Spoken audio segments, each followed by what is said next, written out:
Hi, thank you everybody for joining us on the Conscious Life Expo podcast. My name is Melanie, and today we have Brad Olsen. And Brad Olsen is a captivating speaker and an award-winning author of 10 books. He is also a book publisher, an event producer, and has traveled to all 7 continents, including Antarctica, seeking the answers to the mysteries of humankind's past.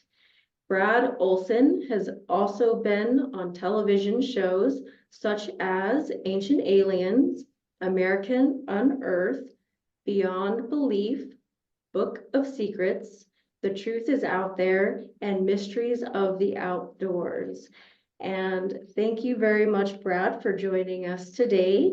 And we will be discussing your keynote workshop, which is going to be Sunday, February 11th at 10 a.m. to 11 a.m. And we will also be covering your book, Beyond Esoteric, which is also in the Conscious Life Expo Book Awards.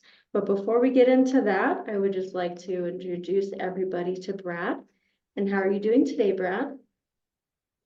Hey, Melanie, I'm doing great. Thanks for having me on Conscious Life Expo in TV. Yeah. And great to reach out to all the people that are coming out to the Conscious Life Expo in Los Angeles, second weekend of February. See you there, and I'll get a chance to meet you too. So, Yes, yes, wonderful. So your workshop is going to be on giants in prehistory. And before we really get into that and discuss that, let's talk about you and how you got started along your journey and to where you are now. sure. Well, as you said briefly in my introduction, I had the great opportunity and honor, really, to have been able to travel around the world. I've been to all 7 continents, including Antarctica, by sailboat 5 years ago. I was just getting down to Ushuaia, South America, and was getting ready to get on a 72-foot sailboat to cross the Drake Passage, which was pretty rough going. It was the hardest trip I've ever taken. And I think I lost about 25 pounds on that trip just because I was seasick for 3 days and couldn't hold food down. So anybody want the crash course diet? I'll tell you, traveling overseas to Antarctica is the way to do it. A little bit uncomfortable. But all the while, traveling around the world has given me a great perspective on so many different cultures and different ways that people live, and even these esoteric subjects, which I'm so passionate about and write about in my 3 series of books in the esoteric series, because many of them have to do with, say, for example, the Great Pyramid, which I did travel books before I got into this series. And I can only really do about a 4 or 5 page treatment on, for example, say the Great Pyramid. But there's so much more to that structure that it lended itself to more information that I put in Modern Esoteric, the first book in the series, and then references to others. So really, travel has been one of my greatest teachers, even though I did get a double major in university. Traveling around the world has just really opened my eyes to so much that gave me this perspective on putting these books together and being a book publisher, and what else to find in other authors who have similar information to provide. Wonderful. And what led you to starting your travel and your expeditions? Wow, really just a curiosity for how the world worked. I grew up in suburbs of Chicago, Illinois, and it's pretty flat there. We'd go on Boy Scout trips. My dad was one of the scoutmasters, and my older brother and I and younger sister would go on family trips. And it just always seemed to me as a young age that there's such a big world out there. And so as soon as I finished college, I did my first 3-month solo backpacking trip through Europe. And that's when I met Australians and Kiwis, and they say, 3 months, mate, we've been on the road for 3 years. So, well, how do you do that? He said, well, we work our way around the world. So eventually I would take that advice a couple years later, and I went to Japan. I was an English teacher for 14 months, and then that self-financed all my trips, paid for my additional 18 months on the road. So I was out of the country for about 3 years in the early 1990s. And as I said, that has been one of the best life lessons and greater perspectives on how the other half lives so far away around the world. But I'll tell you, people are people everywhere. And it's ironic that the poorer that people are, the friendlier and more generous they are. It's kind of funny that way. And I'm about to embark on a trip to Southeast Asia in a couple weeks, right before the Conscious Life Expo, to the country of Laos, which is one of the poorest countries in Southeast Asia. But I'm going there with the ASEAN Tourism Forum, and I'm going to write a travel article about the Plain of Jars, which is this megalithic site in the middle of Laos. Nobody knows how these huge jars got there or what they're used for, but I'm going there to investigate. And so when I see it, Conscious Life Expo should have a good story to tell you about that land so far away. How fascinating. And so what led you to write your first book? Well, my very first book is called World Stompers, a Global Travel Manifesto. And when I was traveling around the world in the early 1990s, I was just really amazed at how few Americans I'd met. There's a lot of other Europeans, Australian, New Zealanders, as I said, but very few Americans, even more Canadians than Americans. So I thought, boy, if I could just put a book together that would tell everybody the pitfalls and the do's and don'ts and learn the hard way lessons that I learned, that could maybe help provide a template for other Americans to get out there on the road. And that book is still in print. And occasionally I'll get an email from someone who said they read it and put together their own trip around the world. It's basically to prepare people and how they can self-finance their own trip as well. And that led me to then doing some other travel guidebooks, and then my Sacred Places 108 Destination series of books, which also came out in the early 2000s. Right. And then you also have your book here that is going to be at the Conscious Life Expo Book Awards, which we'll also put that link in the description so anybody can go and vote for your book. So tell us about Beyond Esoteric, Escaping Prison Planet. Yeah, that's my latest book. It is the third in the Esoteric book series. Each one is completely unique, individual. Modern Esoteric, pretty much all the secret society, and before that, the mystery schools of old, all the esoteric studies to date, where future esoteric, the unseen realms, concerns itself largely with the UFO and ET enigma, the mysteries of the cosmos, where Beyond Esoteric takes us to this modern age. And in it, we get into a lot of deep subjects, including my information gleaned from the Antarctica trip, including the black goo, which has also been found on an island off of Antarctica, and so much more, including what I'll be speaking on at the Conscious Life Expo with the Giants, our suppressed human origins chapter in Beyond Esoteric. So what led me there is really all of the other 9 books before this 10th one was released. And it's been very well received. It's highly rated on Amazon, and I invite your listeners to check it out. And if they like Beyond Esoteric, you can drop a vote for best book of the year. I'd appreciate that. Thank you. And so what can you tell us about these giants that you have learned so much about and the elongated skulls? Well, this is truly a fascinating chapter of our history, including how it's been erased from our history. In the United States, we have what's known as Smithsonian Gate, and that is the Smithsonian Institute will go to some of the dig sites. I illustrate one particular dig at Lake Delavan in Wisconsin, southern Wisconsin, not too far away from where I grew up. And I remember growing up going to see the effigy mounds at Devil's Lake and hearing these legends of the giants.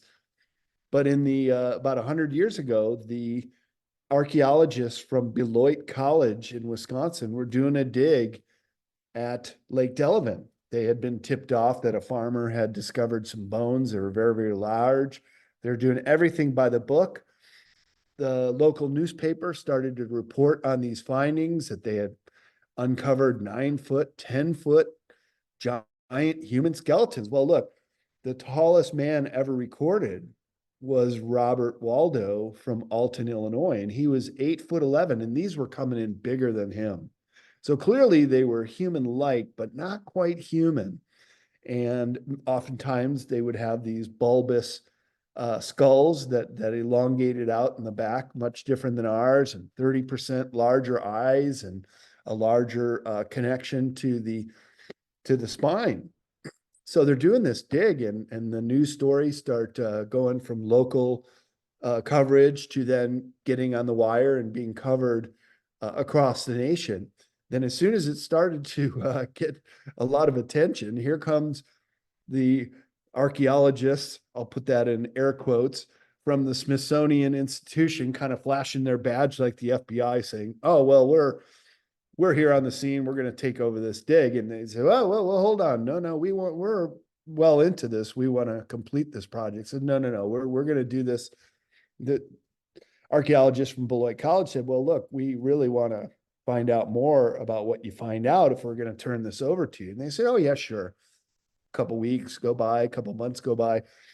Nothing is said to the Beloit College scientists. So they contacted Smithsonian Institution. They said, well, what'd you find? They said, we don't know what you're talking about. There was no such dig. And so Smithsonian Gate is a concerted effort to just push this history aside. And there's even stories of them taking these giant bones and funerary artifacts, really priceless objects, and then just dumping them in the Atlantic Ocean, just out of sight, out of mind. So there has been a concerted effort to cover all this up.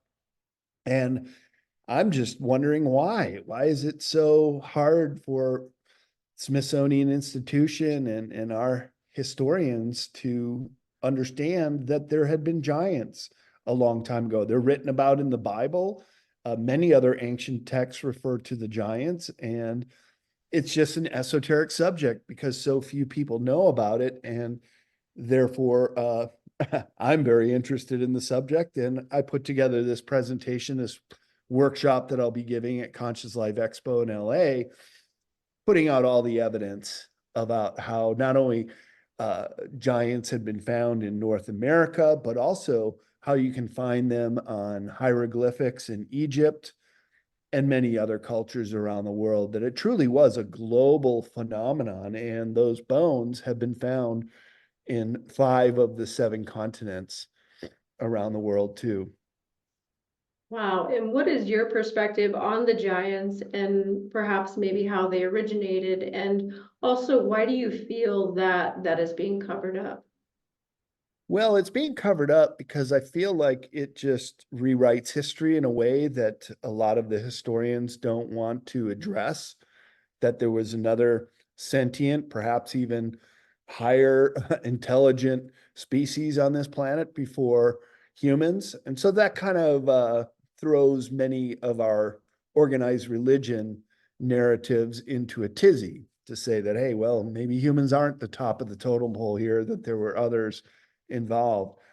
And when I went down to South America 5 years before the Antarctica trip, we were traveling through the Sacred Valley of Peru. You can go to museums where they have these elongated skulls on display.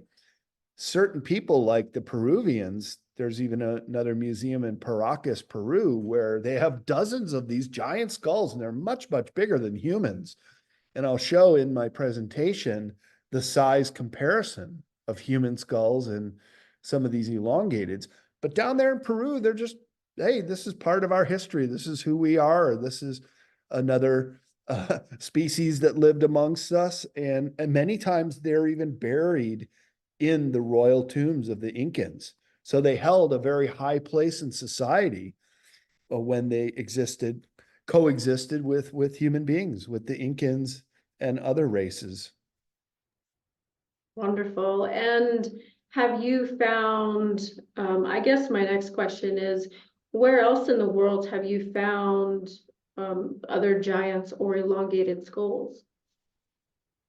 Well, they're on 5 of the 7 continents. So the other continents would be Africa, down in Ethiopia. There was a very famous dig about 20 years ago. I'll show some pictures of that. Ginormous heads. I mean, much, much bigger than the ones found in some of our mound sites here in North America. And oftentimes, the older they are, the more peculiar they are. For example, some of them will have double rows of teeth. Some of them will have an extra digit on their hand and toes. And they also, if they're very, very old, sometimes when they're uncovered, just touching them makes them turn to dust. That's how old they are.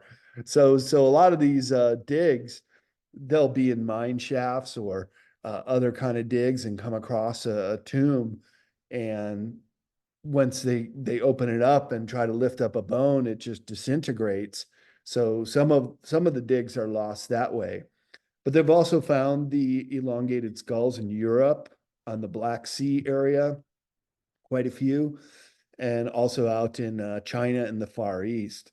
The only continents that I'm aware that have not found any giants is Australia and Antarctica, but otherwise all around the world. So clearly demonstrating that this was a worldwide culture, and perhaps they had a connection amongst themselves.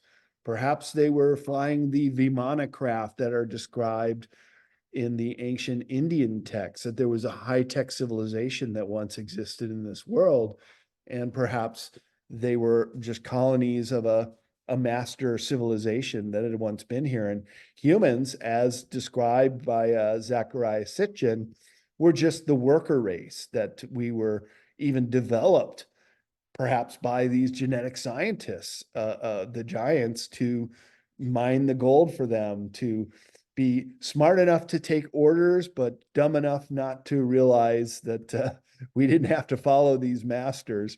And it's kind of funny with the with some of these biblical texts and Zachariah Sitchin finding that they were indeed a created race. And my colleague Michael Tellinger down in South Africa, he's found dozens of ancient gold mines, sometimes even with the tools used to find the gold. And so the emerging theory here is that humans were genetically created, were mastered by these giants, and we were told that they were our lords and masters. And isn't it funny how the word Lord comes up so much? We have our landlords, we have the Lord in heaven that we pray to, and these lords seem to be these giants who mastered genetic science and created this human race. Because indeed, now that we look into our own genome, we can find that humans have 22 different genetic sequences in our own DNA, including reptilian. Right in the back of our head, right where the spine reaches the skull, is the reptilian brain. That is the fight or flight mechanism. So there's many things about humans that are still not quite fully understood. And part of that is how we may be the genetic progeny of these giant genetic master race that were here on this earth a long, long time ago. And there is even still some evidence that they're here to this day. And I'll show you in my presentation some photographs of elongated humans, or perhaps they're a type of hybrid that are still alive to this day. So the story continues. Yes, that is fascinating. Thank you for sharing that with us. And that is going to be The Giants in Prehistory and the Mystery of the Megaliths with Brad Olsen, Sunday, February 11th at 10 a.m. to 11:30 p.m. And I guess please share with us your experiences on different television shows. Sure. Yeah, I've been on a half a dozen regular mainstream television show, including a couple episodes of Ancient Aliens. when I was talking about auditive levitation and the new emerging science of how matching the resonant frequency of a certain block, say, for example, the megaliths. And this is part of the mystery of the megaliths, is how they were able to move these giant blocks.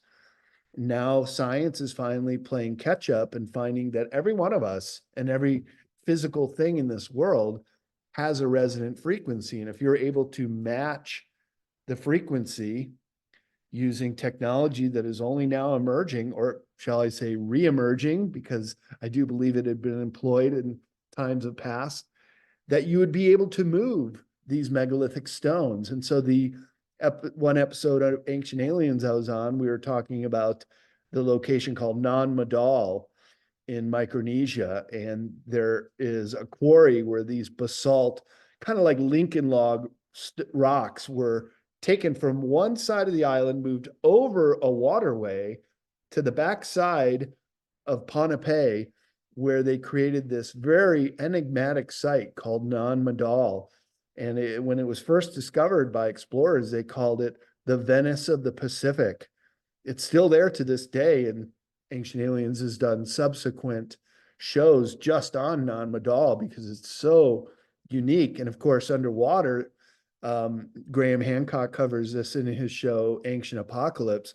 There's even underwater features. So it looks like Non Madal is very, very old when it was constructed, and had used and employed this technique of auditive levitation, of being able to lift very heavy objects and move them even over water to their destination. I've been on other shows like on America Unearthed with Scott Walter. We were talking about the Wabanzi Stone in Chicago, Book of Secrets, and Beyond Belief with George Noria. A couple episodes of that have appeared on. In one of those episodes, we talked about the giants.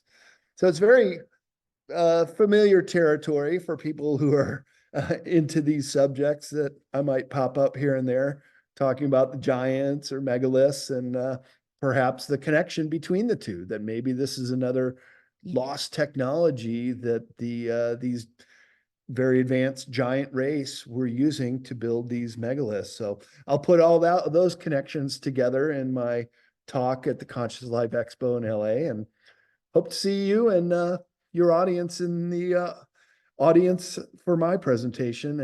And I think the takeaway will be that here we have evidence for a giant race and lost technology that could have been used to build these megalithic structures, which is also a worldwide phenomenon. On 5 of the 7 continents, you can find giant megalithic rockwork of a builder race, which I call it, usually of this polygonal architecture of many different angles, but so precisely fitted together, which is another great mystery of how these megaliths were formed and put together so precisely, and they're still there to this very day for us to go there and check it out. Yes, and so just real quick, what is a megalithic construction and what do you believe those were used for? Well, megalith just means very, very large. Another word for it is cyclopean, which come out of the Iliad and the Odyssey by Homer, where the giant Cyclops was this giant that lived near Sicily, and they were going there to find the golden fleece, but they had to get by the Cyclops, and he had the one eye, which could be representative of the third eye too. And they had to get by the giant to get to the golden fleece in which they were after. So the megaliths found around the world just means very, very large stones that had been cut from a quarry and transported to a site and then expertly put together. This is one of the great enigmas of planet Earth, is how these megalithic structures could have been built. And some of them are so large, like the site at Baalbek in Lebanon. There's not a crane in the world today that could have moved some of these stones, which are fitted in the base of this temple in Baalbek, Lebanon. Similarly, in Sacsayhuaman in Peru, you have megalithic block work that is put together so precisely that there wouldn't be an engineering company in the world today that could do it. In fact, the Japanese tried to build a smaller replica of the Great Pyramid using modern building techniques. They couldn't even complete it. It was so difficult to do. So there's just so many mysteries surrounding these megalithic constructions. Of course, I do other talks on this subject at conferences, but I'll weave it into the giant talk as well, just to give people an overview of some of the technology that was used to build these megalithic structures. Wonderful. And thank you for sharing that with everybody. And I know that we are going to be looking forward to your workshop. And again, that is The Giants in Prehistory and the Mystery of the Megaliths with Brad Olsen and Giants in Prehistory. So that's Sunday, February 11th at 10 a.m. to 11:30 a.m.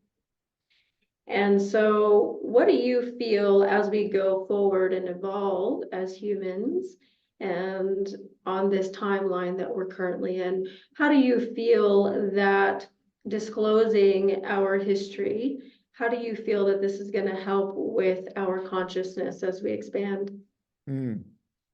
Well, like the old saying, knowledge is power, and the more you know, the more empowered you become.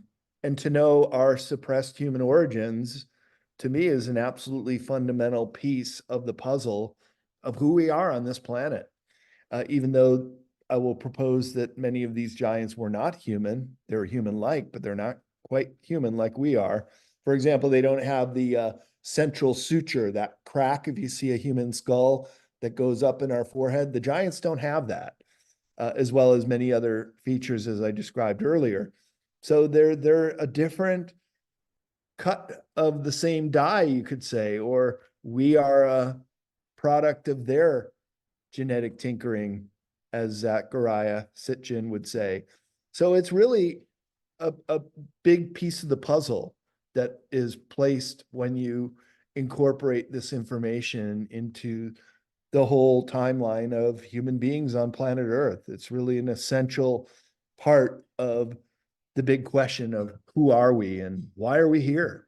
And once you understand this, the knowledge is your power, you do come to a much better understanding of our place in this world and maybe even how everything is set up with these lords having the greater run of the show here on planet Earth. And so once we start to understand who and what they are, maybe we have a better understanding of how we can perhaps free ourselves from the yoke of this oppression. And that's what the subtitle of my book, Beyond Esoteric, Escaping Prison Planet's all about, is just knowing thyself and who we are in the world today. And that's what I primarily focus on in this book. So yeah, if your listeners would pick up a copy and they find it worthy of book of the year, yeah, that would be great if could vote for this book as well.